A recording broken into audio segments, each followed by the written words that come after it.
बिस्मिल्लाहिर्रहमानिर्रहीम अल्हम्दुलिल्लाहि रब्बिल आलमीन अस्सलातु वस्सलामु अला खातमुन नबिय्यीन अल्लाहुम्मा सल्लि अला मुहम्मदिन नबियुल उम्मी व अला आलिहि वसल्लम।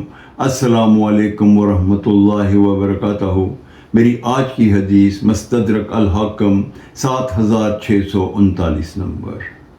दो जहानों के सरदार सरवर ज़ीशान महबूब रहमान इज़्ज़तजल हज़रत मोहम्मद सल्लल्लाहु अलैहि वसल्लम ने इरशाद फरमाया कि खुशकिस्मत है वो शख्स जिसने अपने आप को नेक किया और मरने के बाद की ज़िंदगी के लिए नेक अमाल करता रहा, और आजिज़ है वो शख्स जिसने नफसानी ख्वाहिशों को पूरा किया, दुनिया इकट्ठी की और अल्लाह पे भरोसा करता रहा मरने की बाद की ज़िंदगी के लिए।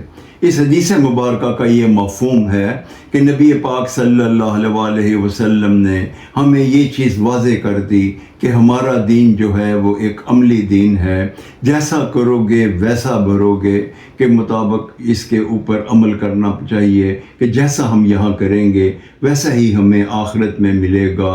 और वो शख्स खुशकिस्मत है जो अपने आप को अल्लाह और उसके रसूल के बताए हुए रास्तों पे चलाता है, आती अल्लाह व आती रसूल के ऊपर अमल करता है और अपनी ज़िंदगी में नेक अमाल करके वो आखिरत के लिए जमा करता है और आखिरत के लिए उसके फ़ैसले के लिए उनको इकट्ठा करता रहता है। और आजिज़ और बदबख्त है वो शख्स जो दुनिया की मता में माल व दौलत के लिए लगा रहता है और उसको कोई फ़िक्र आखिरत की नहीं होती। आखिरत के लिए वो सिर्फ़ अल्लाह पे ही भरोसा करता है। जैसा कि मैंने पहले कहा कि हमारा दीन तो है जैसा करोगे वैसा भरोगे। कामयाबी उस शख्स के लिए है जो नेक होता है और अपनी नेकियां मरने के लिए इकट्ठी करता है।